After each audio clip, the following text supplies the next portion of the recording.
So, one of the things about astrology is that when you're looking at people's birth charts, when you're looking at certain aspects, in a birth chart, it's not merely descriptive. There is definitely a side to it that is like that, and I've definitely fallen into that kind of looking at the descriptive elements of these things a lot as well. And I think certainly when you're learning astrology first, or when you're kind of a casual, you know, um, a consumer of astrological content, for example, you might get very interested in the descriptive element of it. But I think with astrology, it's difficult for me, for example, to just be in the descriptive side of it, because I feel like there comes a point where I want to know why things are, and I want to have a sense of, that there's some kind of deeper meaning or element to why we do what we do. And there's a lot of different ways of going about looking at, why we do what we do. There's things like the Enneagram. There's, just even looking at our childhoods, or, the experiences that we had. There's, our genetics. There's so many different things that we can look at. There's different frameworks what we can use to understand kind of the underlying themes. But with astrology, because it is such a vastly complex and interesting topic, it is nice that with astrology there is also an element of that you can look at an aspect and not only have it be descriptive, but also it's speaking of some kind of deeper logic and a deeper meaning. So when I look at an aspect, what I try to remember, although it can be hard to kind of incorporate it necessarily always in your daily life, but when I look at an aspect, what I try to do is I try to think of it as that is part of your mission. It's if you want to call it your soul mission, or whatever term you want to use. It's you're using your aspects to navigate the world in a way. So you came here and you have these behaviors that you're doing, but there's an underlying reason for it. And it's not just descriptive that, if somebody has, Sun square Neptune, that they do these things or they are this way. But why do they do these things? And what is the deeper logic, and what is the deeper things that we can look at and interpret? And it becomes more vast this way, and you want to not overwhelm you don't want to overwhelm yourself either with these things. But I think I try to remember, and I try to get closer to this side of astrology. I try to remember that there is a deeper logic to it. And so one of the things I wanted to talk about here is that astrology does, and the aspects and positions, they do kind of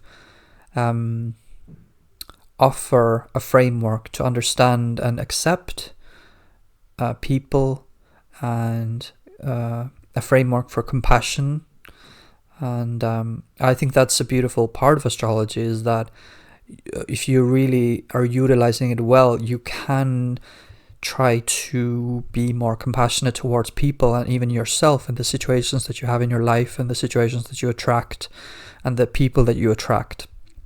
Because there's if you want to think of it in these terms, there's a deeper reason, and there's a deeper meaning, and there's a deeper logic to it all. So for example, I've been thinking a lot about, there's a person in my life that there's been a theme of certain difficulties, and I've had this with not just this person, but just I've been thinking about this person a lot, that there's a theme of just even certain synastry aspects that we have, composite aspects that we have, and some of this person's birth chart aspects, and some of my positions as well, have been creating a kind of a theme and difficulties. And so part of astrology is kind of, like I say, to do with compassion, and I think, or trying to get into the deeper like understanding of things, and so that can create compassion. And so when I think about this person and my interactions with them, I sometimes tend to think, well, okay, well, I see that, okay, they have these positions, they have, certain planets in certain signs, and they have certain aspects. And so it's almost like there's a deeper meaning to why, they are how they are, and why I have certain experiences with them. And it gives me, in certain situations, it gives me like a sense of compassion and a sense of understanding that, well, maybe on some level there's schools of thought in astrology that think, well, okay, we chose what we are coming in with, like we chose our energy layout, and then we kind of choose who we want to have certain interactions with in this life, so that we can kind of have some kind of experience with them, and we can grow. And I don't pretend to understand everything about this. I've read books about reincarnation, and I've read books about astrology and things like that, but I don't get into it super deeply in terms of the this idea, which I find really interesting, and I've read about it, but I'm not super deeply knowledgeable about this idea of that we choose what we come in with and who we interact with and the kind of experiences that we have and everything. But I do think that it's interesting and there's something to it, and I like looking at things that way, so that, for example, when I do look at my interactions with this person, I think, well, okay, well, I have this kind of signature, they have this kind of signature astrologically, and so it makes sense that we have certain experiences that don't necessarily always align with what I would like to experience with people. It's not necessarily calm and peaceful or whatever. And so it's like, well, maybe we chose it. Maybe we chose to have these kinds of interactions with each other, or at least we chose perhaps to have certain energy layouts in us, and then we also chose to come together, and so we're naturally going to have certain interactions with each other, and the outcomes can vary, but maybe we chose, on a basic level, we chose what kind of energetic mingling we will have with each other, if that makes sense. So I chose my positions, my aspects, let's say, on some level. I don't know how this works, but if you want to say the soul level, like if I chose on a soul level what my aspects and positions are, and they chose what their aspects and positions are on a basic level, and so we came together, and we're going to have certain experiences, and we're going to have certain synastry and composite aspects and things like that. So I think astrology can help us get closer to having an idea of these things, even if we don't go super deep into it. Like I say, I haven't really gone super deep into everything when it comes to like the reincarnation side of it, or the as much as I find it interesting and fascinating, and I use it in my astrological learning, but I just haven't gone super in depth into it. But yeah, I think it is the case that, like with astrology and looking at birth charts, I don't want to just look at, okay, well, this person has Moon in Aries, Venus in Aries, Sun Mars conjunction, Mercury Mars conjunction, so they can be argumentative, and they can be, very strong-willed to a point where it clashes with, other people. But they chose to have that, let's say, and then I chose to have what I have, and so it's just about navigating it. And maybe there is a certain, there's certain tricks and certain, methods that you can use to kind of navigate your interactions with people with certain kinds of, aspects and, energetic layouts. But it can be difficult. And so it's very easy to dismiss people like, oh, that person, has this stellium of Aries, or this person has the Sun Mars conjunction and they're so angry and, all this. But like, if you think about it, like maybe they did choose to have certain kinds of aspects that I don't know how this works. I really don't know how this really works, but perhaps it is the case. I mean, it resonates with me. So perhaps it is the case that they chose to have this aspect. Like, let's say this Sun-Mars conjunction. So perhaps they chose to have that so that they can go through certain experiences while they have this aspect in them. So we come into a place wearing certain kinds of clothes because we want to have certain kinds of experiences, or we wear, just we go into a place with certain kinds of intentions, right? And we take certain things with us in our bag when we go to certain places. And so maybe it's the same with just life. When we come into this life, that, we have certain aspects that allow us to have certain kinds of experiences so that we can, work through something that, may not even be really something that we're aware of. But like we want to work through certain things energetically or just personally or just on some level. And so having these aspects allows us to do that. So if this person with, has a Sun-Mars conjunction, Moon and Venus in Aries, and has problems with being impulsive and angry, well, maybe they are working through something in this lifetime karmically that they would not be able to do if they didn't have these signatures. So they needed to have these things in their chart in order for them to have certain experiences so that they can grow through these experiences, basically. I mean, there's people that can say this a lot better, but I think that this is something that kind of resonates with me. And it's very easy to forget these things. So when I'm interacting with people, I don't see them as like walking astrological birth charts. I see them as people. But people have their depths and they have their reasons why, like there's reasons why we're different from each other. And, our birth chart maps our personalities and our experiences out very, very well and very accurately. So in a way, we are walking birth charts in a way. But so it's like it is hard to forget. It is easy to forget. Sorry, it's easy to forget that, if I'm interacting with someone in a certain way and there's a pattern of interactions with this person that is negative or that is difficult or that is harsh or whatever, challenging, that, there is a deeper logic to it and there's a reason why we are how we are and there's a reason why we're choosing on some level to have these kinds of interactions. And, it's like on one level also, I'll end the video here soon, but I think I just want to say, like, on one level, it is difficult to kind of think about everything in terms of like, oh, it was meant to be, or, this person chose this aspect and, oh, it's not a big deal, or this is what we chose, because we still have to deal with it. And so when we're dealing with it on a practical day-to-day life level, you can't necessarily be thinking astrologically all the time. But astrology is also just always in the background of what we're doing. So even if we're not necessarily thinking about it or we're not necessarily aware of it while we're interacting with this person in our life, it's still there as like a map or like the background that is full of the symbology and the meanings of what is going on.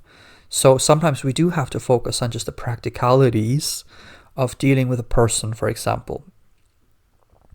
And so it is easy to forget in those situations, like, okay, well, this person has these aspects and that's why they're doing what they're doing, or, something like that, or what they're doing is connected to their aspects.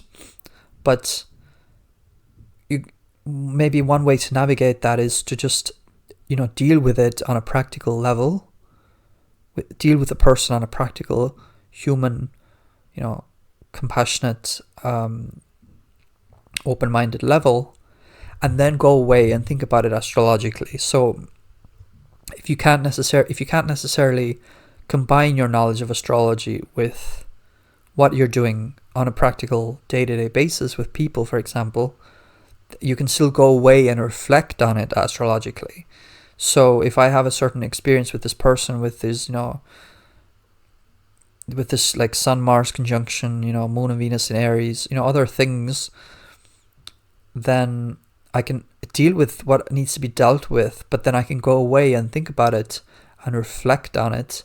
Like, okay, well, maybe, their soul chose to have this, very high strung, energetic, this kind of slightly, I don't know what you'd call it, just, this Aryan signature, this kind of Sun conjunct Mars, Martian warrior, argumentative, sometimes angry, impulsive.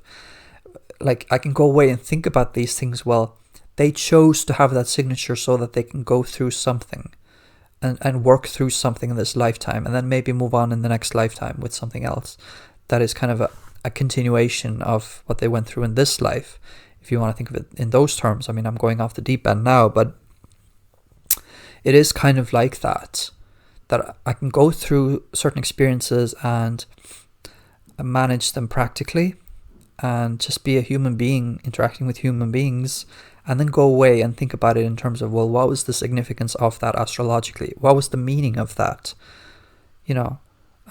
Maybe they chose to have Sun-Mars conjunction because they have to deal with certain things that can only be dealt with if you have a Sun-Mars conjunction. You have to bring certain experiences to yourself. Maybe you have to go through certain arguments, certain fights, certain behaviors that are impulsive, maybe angry, so that that person can learn from it, right? And if they didn't go through these experiences, or if they didn't have this Sun-Mars conjunction, for example, well, then they wouldn't be able to reflect on the kinds of things that their soul is calling them to reflect on in this lifetime, if that makes sense. I hope I'm kind of explaining that okay. Like I said, there's probably other people that can explain this better, but I just think, you can always go away and reflect on, well, okay, this is what that person is doing, and this is why I reacted in this way, because there's something in our energy exchange that, yes, we chose, but we deal with it on a practical level, and then we can go away and reflect on it, because you can't necessarily reflect while you're acting.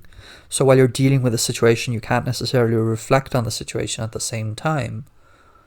But astrology allows us to take that time out to go and reflect, right? We can take that time. It's almost like a practice.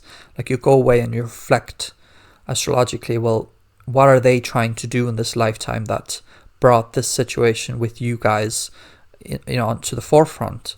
So maybe they're dealing with anger in this lifetime because of something to do with their past lives, or like I say, I don't necessarily know how this works, but they chose to have on some level, you can think of it in this way, they chose to have on some level this, Sun-Mars conjunction, while also having like Moon-Venus conjunction in Aries. So this kind of very passionate, driven, kind of angry, energetic, impulsive signature. And they have other things going on as well. So it's a rich picture that everybody has in their birth chart, but it allows for a bit of compassion, I think, that there's a reason why people are how they are, and there's a deeper meaning to it. There's a deeper layer of meanings to it. So if they have a Sun-Mars conjunction, they chose to have that. And they chose to have a certain energy layout and signature, so that they can experience the world and their life on this earth, in the body that they're in. But they need, they need to have certain kinds of signatures in them, to allow them to have certain experiences for whatever reason. We don't necessarily have to understand everything, but I think there's probably a deeper meaning and the deeper reason for it, even if we're not necessarily, like I say, always aware of it when we're dealing with people, when we're dealing with situations. But it doesn't mean it's not there. It doesn't mean the meanings and the reasons aren't there. You can just take time out to reflect on them. Thank you for listening. If you would like more thoughts from me, astrology or otherwise, do subscribe and leave a like if you enjoyed this, and leave a comment if you have anything to say about this. So thank you.